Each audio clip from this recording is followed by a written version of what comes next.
네, 반갑습니다. 8월 10일 장중시황 전달해 드리도록 하겠습니다. 요즘에 시장이 너무 뜨겁죠? 불붙었습니다. 일단 현대차 같은 종목이 11%대 상승, 10% 일단 넘게 상승하는 모습 나오게 되면 약간은 좀 불안감 좀 있긴 한데, 동반 상승하는 관련주들까지도 다 같이 올라가고 있기 때문에 어마어마한 분위기다라고 보시면 되겠습니다. 자동차 관련 섹터들이 이제 새로운 주도주로 나서고 있는 것 같은 모습입니다. 과연 계속 두고 봐야 되는지 한번 알아보도록 하죠. 자, 그 다음에 코스피 지수도 같이 덩달아 올라가고 있는 모습인데요. 2400포인트 넘어갈 것인가, 여기에 또 주목이 되고 있는 모습입니다. 그래서 일단은 이 시총 상위권 종목군들이 계속 올라가기만 한다라면 여기서 나타나는 상승 기대감들은 이루 말할 수 없이 크기 때문에 여기에서의 어떤 추가 상승 이런 여부도 계속 나타나지 않겠나 생각합니다. 시장에 여전히 불안한 요소들은 분명히 있습니다만은 이렇게 시장이 끌고 넘어가는 그런 포인트들이 굉장히 긍정적으로 나오고 있기 때문에 아마도 이제 투자자분들은 주도주를 잘 잡았다라면 여기서 멈추지 말고 계속 가지고 가시는 것도 나쁘지 않겠죠. 자, 거기에 대한 이야기도 좀 해드릴 거고요. 반면 수급 동향에서 본다라면 외국인이나 기관들은 매도 양상을 좀 보이고 있습니다. 개인들이 그 물량들을 다 잡아내고 있다고 보시면 될 것 같은데, 약간의 쏠림 현상일 수도 있겠고요. 또, 외국인이나 기관들이 매도를 하고는 있지만, 차익 실현이 아니라 또, 나쁜 종목들 매도하고 또 이렇게 주도 업종들, 주도 종목들 쪽으로 매수가 집중이 되는 걸 수도 있다라면 또 다른 양상이 나올 수 있거든요. 그래서 외국인들 또는 기관들의 수급 동향들 어떤 식으로 변화하고 있는지 좀 살펴보도록 하겠습니다. 자, 그래서 지금은 종목별, 업종별 차별화 전략이 좀 일단은 좀 필요한 시기다라고 보시면 되겠고, 대형주가 잘 가면 중소형주는 상대적으로 조금 쪼그라드는 모습도 나올 수 있겠는데, 당장 걱정하실 만한 내용은 아닌 것 같다 생각되니까 느긋하게 시장 바라보시면서 오늘 방송 들어주시면 되겠습니다. 자, 차트 보면서 이제 설명 이어가도록 하죠. 종합주가지수가 2374포인트입니다. 그동안 경험하지 못했던 숫자인 것 같은데요. 이쯤 되면 이제 완벽히 넘어간 거죠. 넘어간 거고, 이제 최근에 좀 모양새가 가파라지는 모습이 있기 때문에 약간의 조정에 대한 포인트도 분명히 있을 거다 생각했는데, 그런 거 없이 그냥 쭉쭉 달려가고 있기 때문에 상당히 멋지다라고 보시면 되겠고요. 역시 신고가, 저항대 돌파, 이런 모양새들이 나타나는 종목들이 굉장히 강한 모습으로 진행이 되고 있다는 것도 우리가 주목해 보실 필요가 있겠습니다. 화신이 2차 매수 이후에 굉장히 강하게 상승하고 있는 모습이죠. 1차 상승, 그 다음에 들어와서 추가 매수가 들어갔었고요. 이번에 2차 상승이 들어갔는데, 이번 매수의 포인트도 이제 약간의 이제 그 수익률 측면에서는 한 20% 정도 나오고 있습니다만은, 저항대 진입했음에도 불구하고 계속 힘빨이 세져요. 그러면 거래량도 많지 않죠. 그러니까 이런 상태라면은 더 올라갈 수 있는 가능성 분명히 있다고 보시면 됩니다. 거래가 좀 더 많이 터져야지만이 뭔가 흐름이 바뀌게 될 텐데, 그런 거 없다라면 일단은 상승 쪽에 좀 더 가닥을 잡아주는 게 낫겠죠.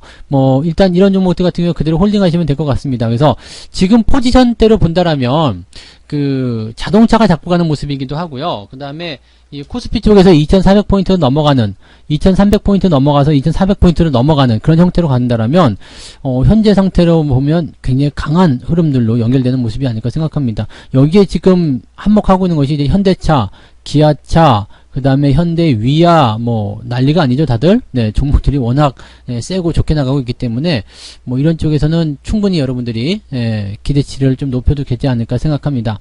자, 근데 오늘 현대차 같은 경우는 절반 정도는 차익 실현에 대한 관점을 좀 말씀드렸어요. 왜냐면, 이게 지금 이 정도 상승하게 됐을 경우에는 그동안 없었던 상승이거든요. 그러니까 추가 상승이 일단 나올 수 있는 부분이긴 합니다. 더 올라갈 수 있는 부분이긴 한데요. 이렇게 올라가면 올라갈수록 부담감은 계속 커지게 된다는 것을 우리가 알아야 되죠. 부담감이 계속 커지게 된다면 여기서 어떤 포인트를 만들게 되냐면 매수가 약해지고요. 매도, 즉 차익 실현에 대한 관점이 높아지게 됩니다. 저점 대비해서 지금 굉장히 많이 올라온 거고요. 저 아래쪽 저점 대비해서 이미 100% 넘어간 거거든요. 그러니까 제가 처음에 이 현대차를 그 신규 접근했던 가격대가 이게 8만원대 초반인데요. 지금 16만원대 넘어갔기 때문에 100% 넘어갔다 보시면 되잖아요. 그러니까 여기 대형주들이 100% 정도 넘어가게 되면 약간의 차익 관점들 나오기 쉽기 때문에 따라가면서 매수하시는 전략들은 이제 좋지 않다라고 말씀을 드려야 될 것 같습니다. 그리고 가지고 계신 분들도 추가 상승이 나타날 수 있기 때문에 다 파시는 것은 반대입니다만은 절반 정도는 챙겨주시는 거 나쁘지 않다라고 좀 말씀을 드려도 될 것 같아서 그런 부분을 충분히 좀 감안하셔서 진행하시면 좋을 것 같다 생각이 좀 듭니다. 자, 그래서 뭐 일단 자동차 종목군들이 주도를 하고 있기 때문에 업황적인 부분에서는 자동차 섹터들이 굉장히 강한 거고요. 그 부분들이 이제 대형주 쪽의 움직임으로 또 번지게 되는 모습이 좀 있고요. 그래서 종합주가 지수가 잘 올라가고 있다 정도로 생각하시면 됩니다. 특히 이제 시총 상위권 종목군들 중에서 삼성전자 역시도 밀리지 않고 있는 모습이잖아요. 그러니까 이런 상태라면은 증시가 밀리지 않는 형태로 유지가 되는 과정에서 밀어버리는 그런 형태가 나타날 수가 있겠죠. 아마도 이제 이쯤 되면은 기관들 매도 쪽도 다른 쪽에서 나오지 이렇게 대형주 쪽에서 나오지 않았을 것이다 생각되는데 어떤 매매가 있었는지 좀 살펴볼 필요가 있겠습니다. 네. 자, 그 다음에 코스닥 보도록 하죠. 코스닥은 약간 상대적으로 주춤하죠. 이게 양극화되는 부분이에요. 코스피가 잘 가면 코스닥은 주춤하고 코스닥이 잘 가면 코스피가 주춤하고 뭐 이런 식이죠. 그래서 대형주와 중소형주들 골고루 좀 가지고 있어야지 된다 이 말씀 좀 드려야 될 것 같죠. 일단 뭐 자동차 섹터 쪽에서는 주도 업종이 되어 버렸기 때문에 이쪽을 가지고 계신 분들은 부품주든 또는 본주 완성차 쪽이든 아니면 뭐 관련 섹터가 됐든 뭐가 됐든 간에 일단 다들 들고 가시는 게 수익을 올리는데 수익을 챙기는데 중요한 포인트가 될 것으로 생각되시면 되겠고요. 뭐 종목들이 지금은 다 괜찮은 모습이에요. 잘 움직이고 있고 잘 진행되고 있기 때문에 특별히 걱정하실 만한 내용도 없고 움직임도 좋고 그런 것 같습니다. 다만 이제 이 양상이 코스피에서 코스닥으로 코스닥에서 코스피로 막 왔다 갔다 하고 있는 거 이게 약간 좀 헷갈린다 정도가 되겠지 증시가 올라가는 거는 전혀 부담 없고 여러분들 수익 내시는데도 전혀 문제가 없는 그런 장세다 이렇게 보시는 게 맞겠죠. 네, 자 수급동을 보겠습니다. 외국인들, 기관들이 매도를 많이 하고 있어요. 근데 그 물량을 전부 다 개인들이 받아먹고 있는 상태인데 특징적인 게 있죠. 여러분들 벌써 눈치채셨을지도 모르겠습니다만은 일단 외국인 수급을 좀 살펴볼게요.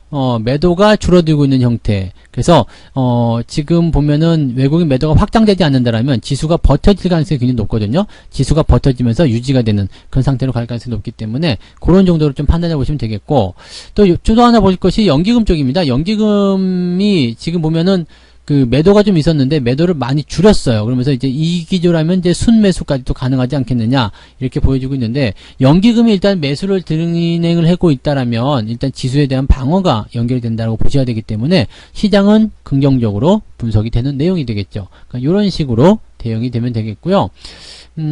추가적인 내용들 같은 경우는 뭐 더 봐야 되긴 하겠습니다만, 그죠? 일단 금융투자 쪽에서 매도를 좀 많이 하고 있다는 부분들은 조금은 부담스럽습니다. 근데 아침에 다 쏟아낸 거고요. 이 부분이 이제 추가적으로 변동성은 보이고 있지 않기 때문에 여기에서는 긍정적으로 보셔도 되지 않을까 생각합니다.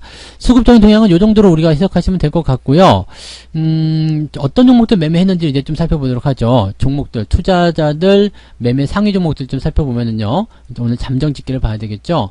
그래서 연기금 쪽 먼저 볼게요. 연기금 보시면 현대모비스 자동차 부품주 일단 들어가 있네요. 그죠? 그 다음에 현대차 쪽 매도가 있는데 이 부분은 이제 차익 실현이라고 보시면 되겠습니다. 저 역시도 차익 실현 같이 들어갔는데 이 부분들이 이제 같이 좀 진행되고 있는 것 같아 생각되시면 되겠고 LG화학은 살짝 주춤거리는 모습입니다. 그래서 요거는 그대로 이제 조정이 좀 나올 수도 있는 모습이고 기대치가 워낙 높았기 때문에 거기에 대해서 이제 매수세가 많이 들어간 부분이고 차익 실현이 나올 수도 있다 이렇게 보시면 되겠습니다. 그래서 지금 보시면 SK이노베이션도 그렇고요.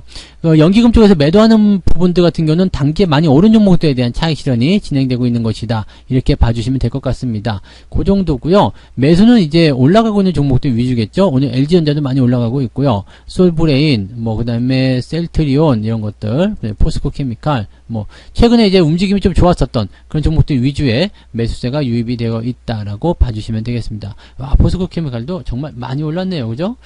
그 다음에 이제 기관계 합계를 보겠습니다. 합계를 보면 자동차 부품주들이 아주 그냥 만도부터 해서 현대모비스 이렇게 되어 있고요. 에이스테크, SK머티리얼즈 뭐 이렇게 그 다음에 SK디스커버리가 지금 상한가 들어갔죠. 그 기관들이 좀 매수를 많이 한 포인트입니다. 그 다음에 삼성전자, 현대차, LG화학, 카카오 이런 종목들 단기에 많이 올라온 종목들에 대한 차익 실현이 들어가 있습니다. 이것만 보시면 아시겠죠? 단기에 많이 올라온 종목들에 대한 차익 실현과 그 다음에 덜 올라간 종목들의 신규 매수 이런 쪽으로 지금 물갈이가 되고 있다. 즉 손바뀜이 되고 있다라고 보시면 되겠습니다.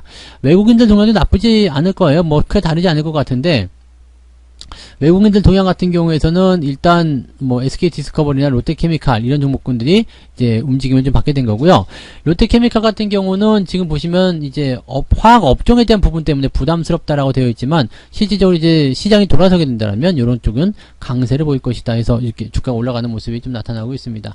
지금 보시면 현대차에 대한 어떤 매도는 외국인들이 따로 진행하지 않고 있어요. 그리고 자동차 부품주도 계속 매수하고 있고 기아차 같은 경우는 순매수 쪽에 들어가 있는 모습이기도 하고요. 그래서 사실 지금 보면은 이제 이 외국인들 입장에서 봤을 때 이 대형주들 매도하는 것은 좀 부담스럽다 이 얘기죠. 그래서 매도보다는 일단 매수 쪽 그런 쪽으로 좀 집중하는 모습인 것 같고 그렇게 집중이 되면은 일단 시장에 대한 관점은 다르다는 이야기예요. 뭐가 다르냐면 이게 대형주든 뭐 소형주든 간에 외국인 매도가 쏟아지게 되면 다들 이제 주가가 하락하는 모양새가 벌어지게 됐는데 지금은 매도가 아니라 종목별 선별이라는 거죠. 즉 잘 올라간 주식들에 대한 차익 실현은 들어가지만 올라가고 있는 종목들 괜찮은 종목들은 일단 매도하지 않고 있거나 아니면 매수를 하거나 이런 식으로 변화가 되고 있다는 얘기가 되는 겁니다. 그래서 그런 내용들 좀 보시고 많이 올라간 종목들에서 매도가 나올 때는 약간의 단기적인 조정 생각해야 되는 부분이어서 이런 것들은 좀 주의가 필요하다라고 보셔도 괜찮을 것 같죠? 네. 자, 그래서 오늘 여기까지 이야기들 좀 전달해 드리고요. 일단 시장이 먼저 올라가야지만 분위기가 살아납니다. 그래서 지금 대형주들이 독주하고 있는 모습들 여기서 약간 소외됐다고 하더라도요. 괜찮습니다. 어차피 걔네들이 올라가고 나면 중소형주들도 따라 올라가게 되어 있는 거고 순환매는 또 일어나게 되어 있기 때문에 여러분들이 기다리는 종목들에 대한 수익률 충분히 나올 것 같습니다. 그리고 현대차를 비롯한 이런 그 대형주, 현대차 자동차 부품주들 누차 말씀을 드려왔었지만 이런 종목들 잘 수익을 내고 계시는 분들도 모두 축하드릴 만한 내용이죠.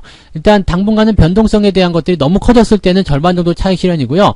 그 다음에 확장형으로 이제 조정이 나오게 된다면 매도 의견으로 보시는 게 맞겠죠. 그래서 아직까지는 홀딩 관점 유지하실 수 있겠는데 비중이 많다거나 뭐 단기적인 부담감이 좀 생기시는 분들은 절반 정도는 차익 실현하셔도 문제없다. 이렇게 다시 한번 말씀드리도록 하겠습니다. 자, 그래서 이렇게 시황 이야기 해드렸고요. 저는 이제 마감 시황 때 다시 오도록 하겠습니다. 마감 때까지 여러분들 종목들 잘 지켜주시고요. 그대로 홀딩 유지들 잘 해주시면 큰 문제 없을 것 같습니다. 자, 마감 때 뵙겠습니다. 고맙습니다. 본 방송에서 제공되는 모든 정보는 투자 판단의 참고 자료이며 투자의 최종 책임은 본 방송을 이용하는 본인에게 있습니다.